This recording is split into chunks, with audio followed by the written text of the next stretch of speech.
Everyone, welcome back to my YouTube channel unique classes. तो आज हम करने वाले हैं आपका स्कूल ऑफ स्पेशलाइज्ड एक्सीलेंस जो है 2023 के बच्चों के लिए। जैसा कि आप सभी को पता है कि हमने तैयारी करानी स्टार्ट कर चुके हैं अपने स्टैम्प स्टूडेंट्स के लिए, क्लास 9th के लिए। एंड अगर आप सभी चाहते हैं कि ह्यूमैनिटीज़ के लिए भी प्रेपरेशन कराई जाए तो प्लीज़ जल्दी से कमेंट बॉक्स में कमेंट कीजिए, ठीक है। और आपको पता होगा कि स्कूल ऑफ स्पेशलाइज्ड एक्सीलेंस का नाम चेंज करके doctor Bhimrao Ambedkar school of excellence specialised excellence रख दिया गया है, ठीक है। तो अभी हम फिलहाल इस नाम को ना करके एसओएससी से ही अपने पूरे जो थंबनेल है उसको करते हैं, ताकि हर बच्चे को पता चल जाए कि हाँ, ये स्कूल ऑफ स्पेशलाइज्ड एक्सीलेंस के लिए ही प्रेपरेशन कराई जा रही है, ठीक है। तो आज आपका जो चैप्टर नंबर 1 हम जैसा कि पढ़ चुके हैं अपनी पिछली वीडियो में, आप सभी ने देखी होगी आई होप वो वीडियो। अगर नहीं देखी है तो प्लीज़ जाके उसे देख लीजिए, उसकी लिंक मैं आपको डिस्क्रिप्शन बॉक्स में दे दूंगी, वहाँ से जाके आपको देखना है, चैप्टर समझना है। एक वीडियो में आपको चैप्टर पूरा क्लियर कर दिया गया है, ठीक है। और कोई भी दिक्कत होगी तो आप वीडियो के नीचे कमेंट बॉक्स होता है, उसमें आप कमेंट करके पूछ सकते हैं। यहाँ पे हम आपके लिए एमसीक्यूज़ लेके आए हैं। मैं कुछ ऐसे एमसीक्यूज़ लेके आई हूँ जो कि मुझे इंपॉर्टेंट लगते हैं एंड आपको पूरा समझाऊँ भी। एमसीक्यूज़ भी होंगे, एक्सप्लेनेशन भी थोड़ी थोड़ी उसके साथ दूंगी कि ये क्या चीज़ होती है। एंड हमें पूरा पता होना चाहिए बेसिकली, जो हमारे 4 ऑप्शंस हमें दिए हुए होते हैं तो वो 4 ऑप्शंस में से करेक्ट आंसर जो होता है, उसके सिवा जो 3 ऑप्शंस और होते हैं उनकी क्या रहती है, उससे रिलेट करके हम आज चलेंगे, ठीक है। तो फटाफट से स्टार्ट कर देते हैं। जैसा कि आप सभी देख रहे होंगे आपकी स्क्रीन पे क्वेश्चन नंबर 1 जो है वो आ गया है। और हाँ, एक छोटी सी बात और मैं आपको कहना चाहती हूँ कि अगर आप सभी चाहें तो जल्दी से लाइक करके अपनी अटेंडेंस मुझे शो कर सकते हैं कि हाँ, इतने बच्चे पढ़ रहे हैं और वो एसओएससी की तैयारी कर रहे हैं। तो फटाफट से लाइक के बटन को प्रेस करो एंड अपने फ्रेंड्स में शेयर करो, ताकि वो भी इस वीडियो को देखें और वो भी अपनी प्रिपरेशन जो है वो कर सकें, ठीक है। हमें पढ़ाने में मजा आएगा और आपको भी पढ़ने में मजा आएगा। दूसरी चीज़ ये है कि अगर आप सभी चाहें तो ये जो क्वेश्चंस मैं करा रही हूँ इनके आंसर आप मुझे कमेंट बॉक्स में कर सकते हैं, जिससे कि आपकी ही जो लर्निंग पावर है वो शार्प होगी एंड जल्दी से जल्दी आप अपने क्वेश्चन को करने की पूरी पूरी कोशिश करेंगे। तो कहूँगी क्या, आपको करना ही है, ठीक है। और पूरी ईमानदारी के साथ करना है, वीडियो को पॉज करना है फिर करना है, क्योंकि मैं आंसर बाद में बताऊंगी आपको। और मेरे को पता है कि मेरे से जितने भी बच्चे पढ़ रहे हैं काफ़ी ऑनेस्ट हैं वो बच्चे, और बिना चीटिंग के ही वो अपने आंसर्स को कमेंट बॉक्स में कमेंट करेंगे, ताकि आप सभी को पता चल सके कि आप कितने दूध में हैं और कितने पानी में हैं, ठीक। तो फर्स्ट क्वेश्चन आप सभी की स्क्रीन पे ये रहा, क्या है, which one of the following condition is not essential to grow maize. अब कितने बच्चों को ये नहीं पता है कि मेज क्या होता है? कोई बात नहीं है, इस वीडियो को देखने के बाद आपको सब कुछ क्लियर हो जाएगा कि मेज क्या होता है। एंड आपका जो पूरा का पूरा चैप्टर है वो बेसिकली क्रॉप्स पर है, रिलेट करता हुआ चैप्टर है, तो उसके बारे में सब कुछ आपको क्लियर होने वाला है। तो सबसे पहले बात करते हैं कि जो मेज है उसको बोलते क्या है। आपने कभी भुट्टा खाया हुआ है? मेरे ख्याल से सभी ने खाया हुआ होगा, बहुत खाने में टेस्टी लगता है। तो वो भुट्टा जो होता है उसके ऊपर जो येलो येलो कलर के जो हम खाते हैं, जो नीचे की डंडी होती है उसको हम फेंक देते हैं, क्योंकि वो उसे हम खा नहीं सकते। तो उसके ऊपर जो येलो येलो कलर के दाने होते हैं उसी को हम मेज़ बोलते हैं, यानी कि मक्का। मक्का जैसे कि जो हमारे पक्षी होते हैं वो मक्का खाना बहुत पसंद करते हैं, तो उसी को हम मेज़ बोलते हैं, ठीक। तो इन्होंने क्वेश्चन में बोला हुआ है कि इनमें से कौन सा जो टेम्परेचर है वो मेज़ को ग्रो करने के लिए इम्पॉर्टेंट नहीं है या फिर ज़रूरी नहीं है, ठीक है। तो कौन सा टेम्परेचर है फटाफट से कमेंट करके बताएं। ऑप्शन नंबर ए है हाई टेम्परेचर, और बी है यहाँ पे सॉरी गलती से यहाँ पे बी ऊपर नीचे हो गया है, इसको इग्नोर कीजिएगा। जो सी है वो है लो टेम्परेचर, बी है यहाँ पे ह्यूमिडिटी एंड डी है यहाँ पे रेनफॉल। तो जल्दी से कमेंट करके बता दें कि आपका करेक्ट आंसर क्या है, ताकि आप अपने आप को चेक कर सके कि हमें कितना आता है और कितना नहीं। मैं आप सभी का वेट कर रही हूँ, क्विकली आप जल्दी से आंसर देकर कमेंट बॉक्स में। एंड जो भी बच्चा नया जुड़ता जा रहा है प्लीज़ जो वीडियो है उसे लाइक करके अपनी अटेंडेंस को शो करें। तो आपका करेक्ट आंसर जो है वो हो जाएगा लो टेम्परेचर, यानी कि जो ऑप्शन नंबर सी है ये आपका करेक्ट होगा कि जो मेज़ है यानी कि जो मक्का है हमारा, उसको उगाने के लिए हमें लो टेम्परेचर की कोई ज़रूरत नहीं होती है। अभी इसकी एक्सप्लेनेशन, जैसा कि मैंने आपको कहा था कि एक्सप्लेनेशन भी आपको बताऊंगी। तो सबसे पहले जिसको मका नहीं पता है, आप इस फोटो को देख सकते हैं, आपको पता चल चुका होगा कि मका जो है वो कुछ इस तरीके का होता है। ठीक है, अब इसके एक्सप्लेनेशन क्या है। बेसिकली जो मका है उसको हम हमेशा से गर्म टेम्परेचर में उगाते हैं। ठीक है, और उसका जो टेम्परेचर है वो चाहे तो 18 डिग्री सेल्सियस, जो जीरो है ना, इसको जो ऊपर डिग्री लगाते हैं उसका साइन समझिएगा। 18 डिग्री सेल्सियस से 27 डिग्री सेल्सियस के बीच में दिन में होता है इसका टेम्परेचर, एंड इसका रात में टेम्परेचर होता है 14 डिग्री सेल्सियस से 15 डिग्री जो सेल्सियस है उसके बीच में। ठीक है, और इसको कोई भी कोल्ड टेम्परेचर की ज़रूरत नहीं होती है। अब आप सभी को एक चीज़ तो पता होगी कि जो हमारा लो टेम्परेचर होता है उसका मतलब क्या है। 1 सेकेंड, इसको क्लीन कर लें। राइट, जो आपका लो टेम्परेचर है उसका मतलब बेसिकली क्या होता है। लो टेम्परेचर का मतलब ये होता है कि आपका जो तापमान है वो बहुत ज़्यादा कम है, यानी कि आपके आसपास जो एटमॉस्फेयर है उसका जो टेम्परेचर है वो काफ़ी ज़्यादा कम है। लो का मतलब ये होता है कि वो काफ़ी ज़्यादा ठंडा है। ठंडे से आप सभी समझ रहे हैं, जैसे कि अभी ठंड चल रही है तो ऑब्वियसली अभी हमारा जो आसपास का जो भी टेम्परेचर है इस टाइम पे वो गर्मियों के सीजन के कंपैरेटिवली काफ़ी ज़्यादा लो होता है। जैसे कि आप सभी को पता होता है काफ़ी जो ऐसे प्लेसेस होते हैं वहाँ पे तो जो आपका टेम्परेचर होता है वो माइनस में भी चला जाता है। शुक्र मनाइए कि यहाँ जिस एरिया में हम रह रहे हैं दिल्ली में, उसमें इतना नहीं होता है, और जहाँ पे माइनस में जाता है वहाँ पे बहुत ज़्यादा ठंड हो जाती है। ठीक है, तो आई होप आपको एक क्लियर हो गया होगा। उसके बाद नेक्स्ट देख लेते हैं। नेक्स्ट आपका जो है वो क्वेश्चन पूछ रहा है which of the following statement is true for organic manure. आप सभी को पता होगा ऑर्गेनिक मैन्योर का मतलब क्या होता है। बेसिकली मैन्योर का मतलब होता है खाद। खाद यानी कि जो हम पौधे उगाते हैं, जैसे कि आपने भी कभी प्लांटिंग की होगी या फिर अपने बड़ों को करते हुए देखा होगा, तो जब हम पौधों को उगाते हैं तो उसको अच्छे न्यूट्रिएंट्स देने के लिए और वो जल्दी से ग्रो कर जाए या फिर वो बहुत अच्छे से ग्रो करे, ठीक है, और कहीं से भी उसमें कोई खराबी ना हो, उसके लिए हम उसके अंदर थोड़ा सा खाद, थोड़ा सा ही, ज़्यादा नहीं, थोड़ा सा खाद डालते हैं। खाद बेसिकली हमारा जो इन्वायरमेंट होता है ना उसके लिए काफ़ी फ्रेंडली होता है, बहुत इको फ्रेंडली होता है। वो हमारी सोइल को कोई भी नुकसान नहीं पहुंचाता है कभी भी, और ना ही हमारे पौधे को जो नुकसान है वो पहुंचाता है। तो इससे हमें पता चल रहा है कि जो हमारी ऑर्गेनिक मैन्योर है वो काफ़ी ज़्यादा अच्छी होती है हमारे इन्वायरमेंट के लिए। अभी क्वेश्चन हमसे ये पूछा गया है कि इसमें से कौन सा जो ऑप्शन है वो ट्रू नहीं है ऑर्गेनिक मैन्योर के केस में। यहाँ पे मीन्स हमें ये बताना है कि कौन सी चीज़ सही नहीं है, यानी कि कौन सा ऑप्शन यहाँ पे गलत दिया हुआ है। तो फटाफट से कमेंट करके आप सभी कमेंट में बता सकते हैं अपना आंसर। तो मेरे ख्याल से आप सभी ने अपना आंसर बता दिया होगा और सभी ने बिल्कुल सही आंसर बताया होगा मेरे ख्याल से। बाकी देखते हैं। तो आपका जो फर्स्ट ऑप्शन है वो कह रहा है it enhances the water holding capacity of soil, यानी कि ये जो सोइल है उसकी कैपेसिटी को बढ़ा देता है कि वो अपने अंदर पानी को सोख कर, यानी कि होल्ड करके रखे, पकड़ के रखे। ठीक है, तो फर्स्ट तो मुझे बिल्कुल सही लग रहा है, ट्रू है ये, तो इसीलिए हमारा करेक्ट आंसर नहीं होगा क्योंकि हमें नॉट ट्रू पूछा गया है। सेकंड आपका है it has a balance of all plant nutrients, यानी कि ये बोल रहे हैं कि ये जो न्यूट्रिएंट्स है, प्लांट्स को जो न्यूट्रिएंट्स मिलते हैं वो सारे न्यूट्रिएंट्स ऑर्गेनिक मैन्योर के थ्रू मिल जाते हैं। लेकिन इसमें थोड़ा सा कंफ्यूजन है, हाँ, मुझे बिल्कुल ठीक नहीं लगा। आगे भी देखते हैं। सी ऑप्शन है it provides humus to the soil, बिल्कुल करेक्ट है कि जो मैन्योर है हमारी वो हमारी सॉइल को ह्यूमस जो है वो प्रोवाइड करती है। उसके बाद है it improves the texture of the soil, तो ये भी मुझे करेक्ट लग रहा है। इस केस में आपका जो नॉट ट्रू है, यानी कि नॉट करेक्ट आपको बताना है, तो इसका आंसर आपका ऑप्शन नंबर बी हो जाएगा कि it has a balance of all plant nutrients.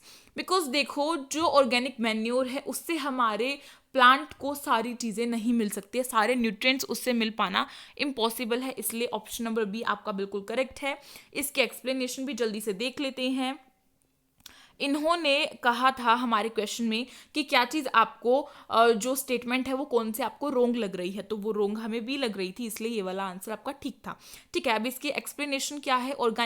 जो ऑर्गेनिक मैन्योर है is obtained by decomposition of plants and animal waste which make the soil nutrient rich, but it does not mean that organic manure provides all the nutrients in required amount, hence up to.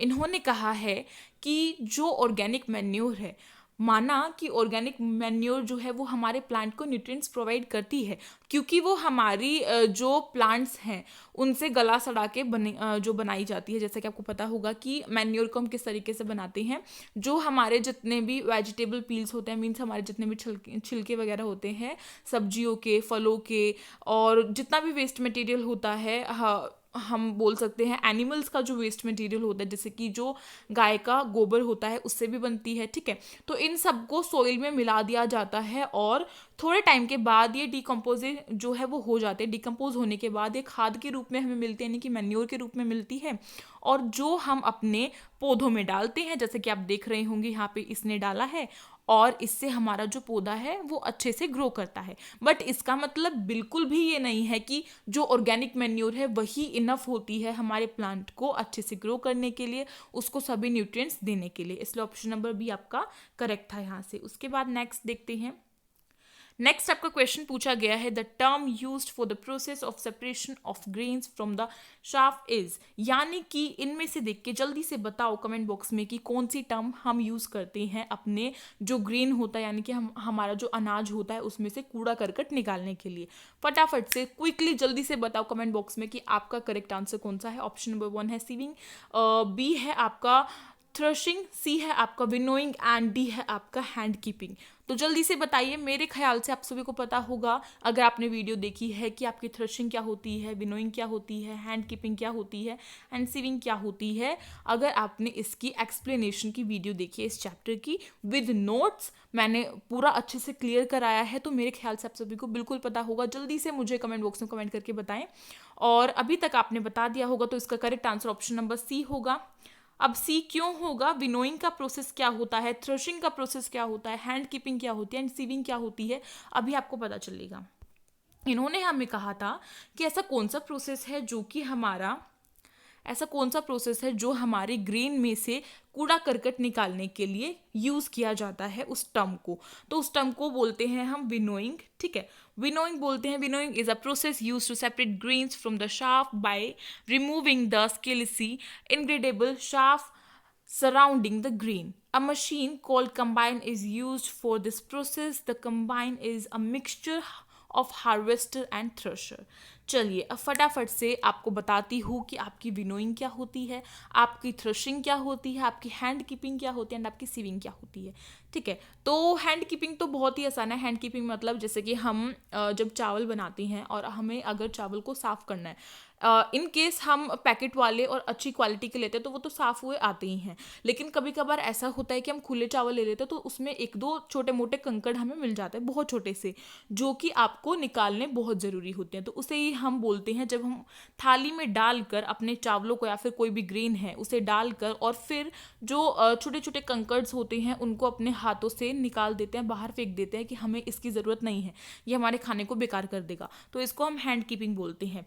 ऐसे ही जो आपका sieving होता है, sieving का मतलब तो आप सभी को पता है कि जैसे हम आटे को छानते हैं, आटा हम क्यों छानते हैं? क्योंकि उसके ऊपर का जो भूरा सा होता है वो हमें निकाल देना होता है, एंड प्योर आटे को हम यूज़ करते हैं। आपने देखा होगा आपकी मम्मा कभी भी अगर रोटी बनाएगी तो वो हमेशा आपके जो आटा होता है उसको छान के बनाती है, ताकि जो ऊपर का जो भूरा भूरा सा होता है वो निकल जाए। बेसिकली वो ख़राब नहीं होता है, उससे भी बहुत सारी चीज़ें बनती है, लेकिन वो हमें रोटी में एक अच्छा टेस्ट नहीं देता है, मोटा मोटा सा देगा टेस्ट, और अच्छी सी मतलब लगेगी नहीं कि वो अच्छी रोटी है, ठीक है।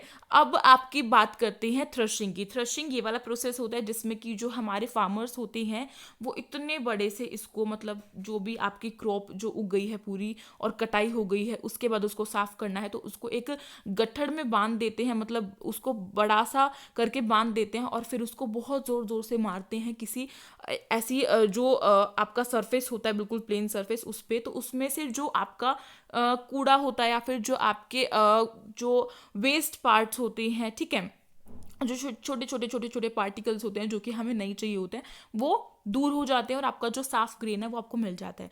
अब बात करते हैं विनोइंग की। विनोइंग को जानना बहुत ज़रूरी है क्योंकि उसी के ऊपर हमारा पूरा का पूरा क्वेश्चन बेस्ड है।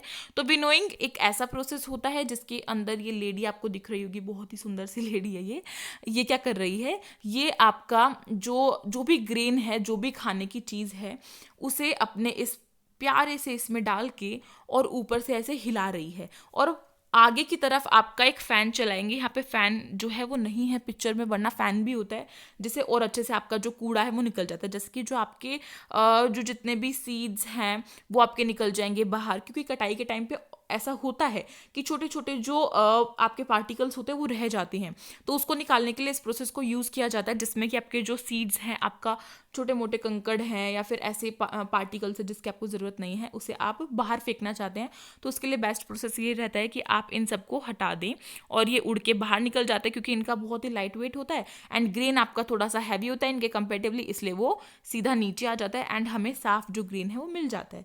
तो आई होप आपको पूरा का पूरा विनोइंग का प्रोसेस क्लियर हो गया होगा। उसके बाद नेक्स्ट आप जो देख रहे हैं वो है which of the following tools would a farmer use to remove weeds from the field. आपको पता होगा कि वीड्स क्या होती हैं। वीड्स ऐसे अनवांटेड प्लांट होते हैं जो कि हमें नहीं चाहिए और अपने आप से उग जाते हैं, यानी कि हमारी अच्छी पूरी क्रॉप हमने जो है हमारी फसल है हमारे खेतों में वो अच्छे से उग रही है, लेकिन अब कोई एक ऐसा पौधा उग जाए जिसके लिए हमने बीज बोया ही नहीं है और वो अपने आप उग जाता है, ठीक है, रैंडमली अपने आप उग जाता है वो, तो अब हमें उसकी ज़रूरत तो है नहीं क्योंकि वो तो हमारे किसी काम का नहीं आएगा, तो हम उसे हटाएंगे ना, ताकि हमारी जो क्रॉप है उसको सही से सारे न्यूट्रिएंट्स मिले।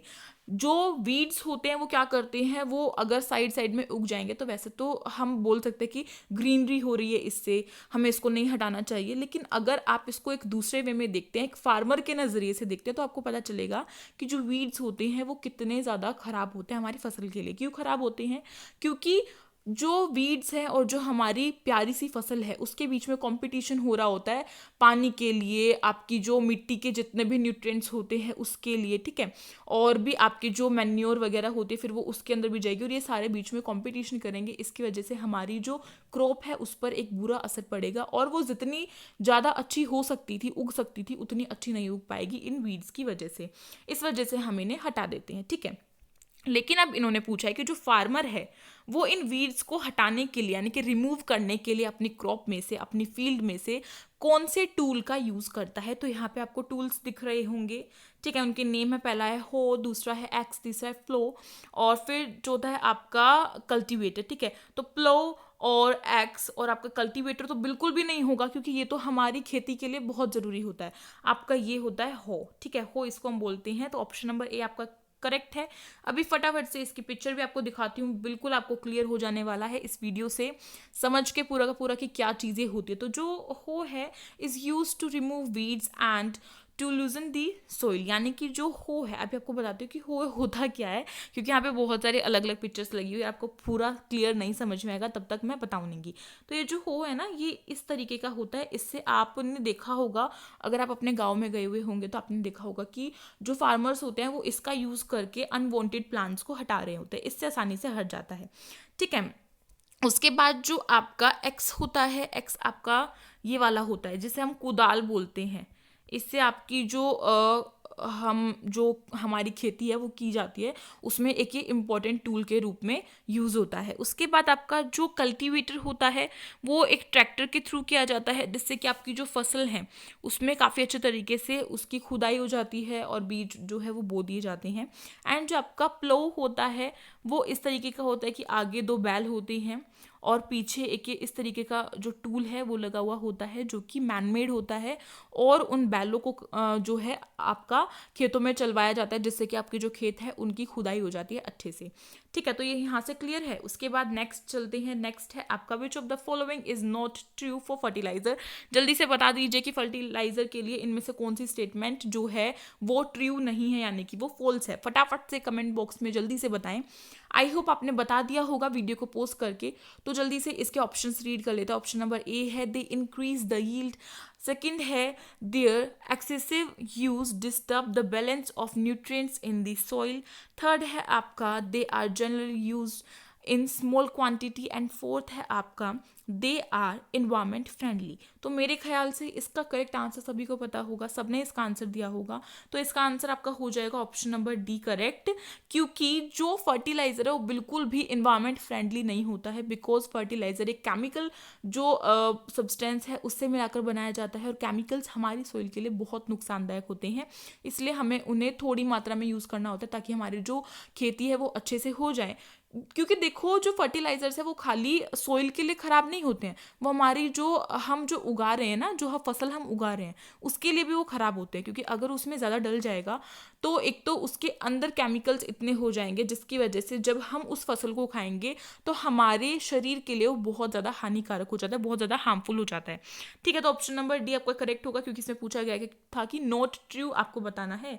बाय द वे इसकी जो एक्सप्लेनेशन है वो देख लेते हैं। तो फर्टिलाइजर कुछ इस तरीके का होता है, वाइट वाइट कलर का एक होता है प्रोडक्ट आपका फर्टिलाइजर, एंड इसको ऐसे डाल दिया जाता है आपके खेतों में। तो फर्टिलाइजर की क्या एक्सप्लेनेशन दी जा रही है, यहाँ से बोला जा रहा है fertiliser are the chemical substances that is rich in particular nutrients, यानी कि ये न्यूट्रिएंट्स देते हैं बहुत अच्छी मात्रा में। Fertilisers indeed help in yield increase, यानी कि जो हमारी फील्ड है उसका जो प्रोडक्शन है, क्योंकि यील्ड का मतलब क्या होता है कि आपकी जो प्रोडक्शन है उसको इंक्रीज, यील्ड का मतलब होता है कि प्रोडक्शन, यानी कि कितना प्रोडक्शन हुआ है। तो इन्होंने कहा है कि जो फर्टिलाइजर है वो प्रोडक्शन को भी बढ़ाता है, हम सभी को पता है, but the long term and excess use as of fertiliser will जो रिड्यूस है आपकी सोइल है उसको क्या कर देगा, उसकी फर्टिलिटी जो है उसको पोल्यूट करता है। एक तो वाटर बॉडीज को पोल्यूट करता है, ऊपर से आपकी जो सोइल की फर्टिलिटी है उसको क्या कर देगा, उसको रिड्यूस कर देगा, उसको कम कर देगा। ठीक है, क्लियर।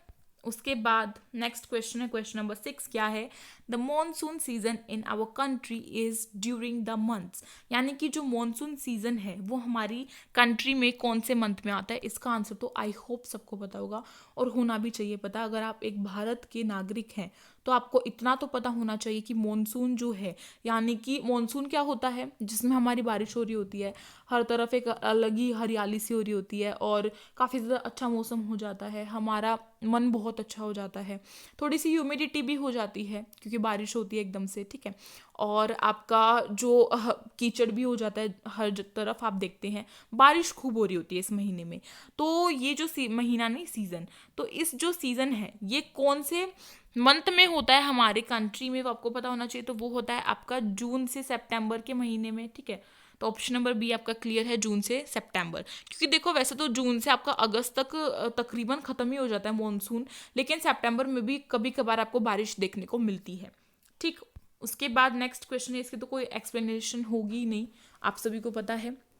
उसके बाद नेक्स्ट क्वेश्चन है, given below are statements about the harmful effects of weeds on crop plants. मैंने वीड्स के बारे में बहुत अच्छे से पहले के क्वेश्चंस में आपको बता दिया वीड्स क्या होता है और वो किस तरीके से ख़राब होता है हमारे प्लांट्स के लिए। तो इसका आंसर सभी को करेक्ट करना है। ठीक है, इसका फटाफट से ऑप्शंस को रीड करो, ये जो स्टेटमेंट है, एंड मुझे बताओ कि इसका करेक्ट आंसर क्या होगा जल्दी से कमेंट बॉक्स में। तो एक तो देखो, एक तो आपका क्या होने वाला है, इसमें से कौन कौन सी कमेंट जो आपकी स्टेटमेंट है वो सही होगी। तो यहाँ से क्लियर कर दूँ इसको, फिर आपको पढ़ने में आसानी होगी। तो वो बताना है आपको। ठीक है, यहाँ पे आपको ऑप्शंस दिए हुए हैं, जल्दी से मुझे बता दो कौन सी होगी, फास्ट। तो मुझे इनमें से सबसे सही जो स्टेटमेंट है वो तो सारी ही हैं, लेकिन उसमें से एक गलत स्टेटमेंट ये है, वो है सेकंड वाली स्टेटमेंट। वो क्या है, they help crop plant to grow healthily, यानी कि ये हेल्प करते हैं क्रॉप्स को, हमारी जो हमारी खेती है उसको हेल्प करते हैं अच्छे से ग्रो होने के लिए। तो ये तो बिल्कुल ही गलत है। बाकी की जो स्टेटमेंट्स है ना आपकी 1, 3 एंड 4, ये बिल्कुल सही है, क्योंकि ये हमारे जो प्लांट्स है उसकी ग्रोथ को इफेक्ट करता है। ठीक है, हार्वेस्टिंग के टाइम पे काफ़ी ज़्यादा दिक्कत देता है। एंड थर्ड आपका ये होता है कि ये कॉम्पिटिट करता है हमारी क्रॉप से, किस किस चीज़ के लिए, वाटर के लिए, न्यूट्रिएंट्स के लिए, स्पेस के लिए एंड लाइट के लिए। लाइट यानी कि जो सनलाइट होती है, स्पेस के लिए भी करेगा भाई, और आपका जो वाटर है उसके लिए तो करेगा ही करेगा, और न्यूट्रिएंट्स के लिए भी करेगा। ठीक, तो ये सारी चीज़ें मैं आपको पहले बता चुकी हूँ पहले के क्वेश्चंस में। तो मेरे ख्याल से इसका आंसर सभी ने सही दिया होगा। जल्दी से थम्स अप का बटन प्रेस करके मुझे बताओ कि वीडियो कैसी लग रही है। फटाफट से थम्स अप जो है आपकी लाइक बटन है उसको प्रेस करके बताओ वीडियो कैसी लग रही है। तो अब इसके एक्सप्लेनेशन क्या है, तो statements 1, 3 and 4 are correctly suggesting the harmful effects of weeds, यानी कि बिल्कुल करेक्ट है, क्योंकि ये वीड्स जो हैं इसका क्या हार्मफुल इफेक्ट पड़ता है वो हमें बता रहा है। ठीक है, तो weeds are the undesirable plants, undesirable का मतलब अनवांटेड ही होता है।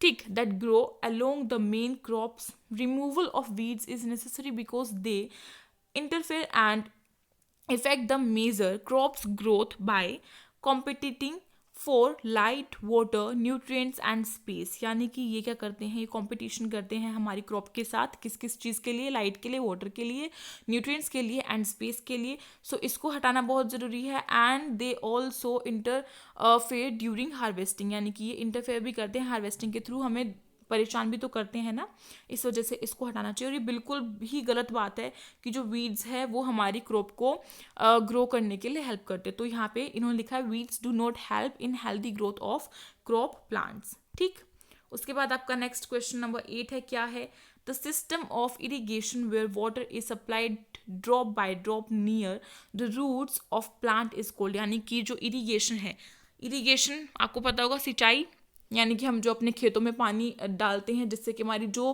खेती है वो अच्छी होती है, हमारे जो पौधे हैं वो अच्छे से ग्रो करते हैं, तो वही होता है आपका इरिगेशन सिस्टम। तो उसके भी बहुत सारे अलग अलग टाइप्स होते हैं इरिगेशन के, तो ये कुछ टाइप्स यहाँ पे लिखे हुए जैसे कि पुली system, drip system, sprinkler system and आपका लिवर सिस्टम, जिसको हम राहत भी बोलते हैं। ठीक है, राहत आपको पता होगा।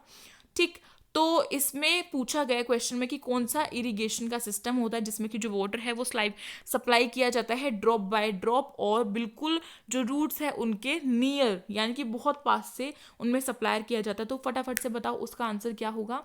तो इसका करेक्ट आंसर होगा ऑप्शन नंबर बी, क्या होगा, ड्रिप सिस्टम। पता है सबको, अभी आपको फोटो से भी दिखा देती हूँ।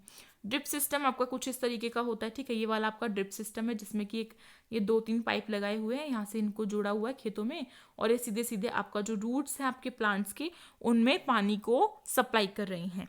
उसके बाद जो आपका पुली सिस्टम होता है वो इस तरीके का होता है कि इसमें एक आदमी जो है वो सिंपली कुएं में से पानी भरता है और फिर उसको अपने खेतों में बहा देता है। राहत सिस्टम आप सभी को पता है, गाय का यूज़ करते हैं इसमें हम अपना। और आपका जो स्प्रिंकलर सिस्टम है वो कुछ इस तरीके का होता है, पाइप लगे हुए होते हैं और वो ऊपर से स्प्रिंकलर करते हैं।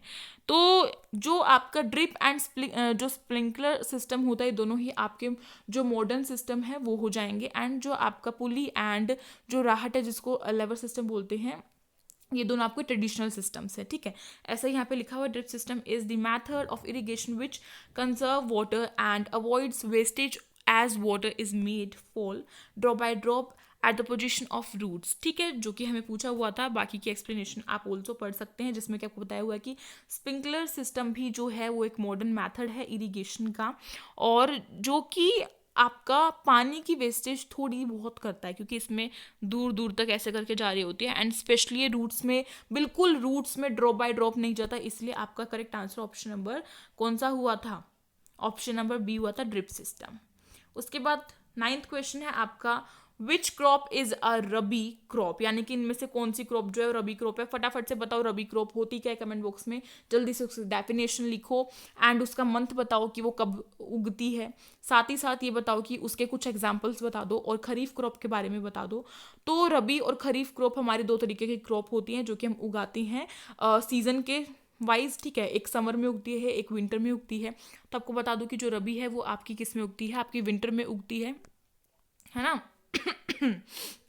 आपको यहाँ से पता चल जाएगा, 1 सेकेंड, एक बार और अच्छे से क्लियर कर देते हैं, पढ़ने से बिल्कुल क्लियर हो जाएगा कि जो आपकी रबी क्रॉप है वो आपकी विंटर सीजन में ही उगती है। और इसको क्या करते हैं, इसका जो पूरा का पूरा एग्जाम्पल्स हैं वो आपको यहाँ से दिख रहे होंगे। एंड इसके बेस्ट प्लेसेस कौन कौन से बोले जाते हैं, वो आपके बोले जाते हैं पंजाब, हरियाणा, हिमाचल प्रदेश, जम्मू कश्मीर, उत्तराखंड, उत्तर प्रदेश। ये कुछ इंपॉर्टेंट जो प्लेसेस हैं वो आपके प्रोडक्शन के कौन कौन से हैं, यानी कि वीट और कुछ अदर रबी क्रॉप्स है उनके प्रोडक्शन के लिए काफ़ी ज़्यादा इंपॉर्टेंट है। तो इनके नाम आप याद कर सकते हैं, जनरल नॉलेज का क्वेश्चन आपका बन सकता है यहाँ से। रबी के कुछ और एग्जांपल्स है, जैसे कि वीट है, आपका ग्राम है, पी है और मस्टर्ड है। ठीक है, और भी बहुत सारे यहाँ पे दिए हुए हैं, तो इनकी फोटोज़ भी आप देख सकते हैं। जो गेहूँ है इस तरीके का होता है, चना इस तरीके का होता है, मटर भी इस तरीके के होते हैं। ठीक है, सरसों यानी कि मस्टर्ड। ओके, तो इसका correct answer option number D हो जाएगा, मेज। क्या हो जाएगा, नहीं मेज नहीं, सॉरी, मेज तो खरीफ क्रॉप है, आपका ग्राम हो जाएगा ऑप्शन नंबर डी। उसके बाद नेक्स्ट चलते हैं फटाफट से, खरीफ। खरीफ क्रॉप हमारी होती है कौन से महीने में, फटाफट से बता दो। खरीफ क्रॉप हमारी गर्मियों में, समर मंथ में जो है उगती है, समर सीजन में उगती है। तो इसका करेक्ट आंसर जल्दी से बताओ कमेंट बॉक्स में। पहला है मार्च से अप्रैल, ये नहीं होता गर्मी का। फिर है जुलाई से अक्टूबर, तो ये आपका होता है ऑप्शन नंबर बी आपका करेक्ट है, क्योंकि जुलाई से अक्टूबर का आपका महीना गर्मी का होता है। ठीक है, और थोड़ा सा बरसाती भी होता है, मानसून का सीजन होता है, तो वही है। मॉनसून सीजन होता है, गर्मी का सीजन होता है खरीफ क्रॉप में, एंड इसका आपका जो टाइम है वो जून से सितंबर दिया हुआ है या फिर अक्टूबर भी है। इसके कुछ एग्जांपल्स है जैसे कि राइस है, आपका बाजरा है, रागी है, सोयाबीन है, ये उसके फोटोज आप देख सकते हैं। तो आई होप आपको आज की वीडियो काफ़ी अच्छी लगी होगी। अगर लगी हो तो प्लीज़ इस वीडियो को लाइक करें, फटाफट से अपने फ्रेंड्स में शेयर कर दें, एंड अगर आप नहीं हो तो प्लीज़ सब्सक्राइब कर सकते हैं हमारे चैनल को, साइड में जो बेल आइकन है उसे कर सकते हैं प्रेस, जिससे कि न्यू वीडियो से नोटिफिकेशन आपके पास टाइम टू टाइम आती रहे। एंड अब टाइम हो गया बहुत ज़्यादा और मेरा गला बिल्कुल सूख चुका है, अब मैं जा रही हूँ और आप सभी को आगे अभी भी पढ़ना है। और हमारी पहले की वीडियोज़ है उसे भी आप देख सकते हैं, उसकी लिंक मैं आपको डिस्क्रिप्शन बॉक्स में दे दूँगी। इंटरव्यू सीरीज़ देखनी है वो देखो भाई। और एक पलक है, हमारी स्टूडेंट रह चुकी हैं जिन्होंने पिछले साल एग्ज़ाम दिया था एसओएससी का, और हमारे चैनल से प्रिपरेशन करके उन्होंने उस एग्ज़ाम को क्रैक किया और अपना एडमिशन भी जो है लिया। तो उसका भी इंटरव्यू आप देख सकते हैं, वो भी आपको बहुत इंपॉर्टेंट चीज़ें आपको बताएगी। एंड अगर आपको हमारी क्लास अच्छी लग रही हो तो कमेंट बॉक्स में कमेंट करके बताएं कि वीडियो कैसी बनी, आपको कितना जो क्वेश्चन है आपने अटेम्प्ट किए और कितने सही थे, आपके कितने गलत थे, जल्दी से बता दें कमेंट बॉक्स में, ठीक है। और मिलते हैं एक न्यू वीडियो के साथ, तब तक के लिए thank you so much for watching this video. Telegram group को जरूर ज्वाइन कर लेना, जो लिंक है वो डिस्क्रिप्शन बॉक्स में है, ठीक है। Bye bye, stay tuned.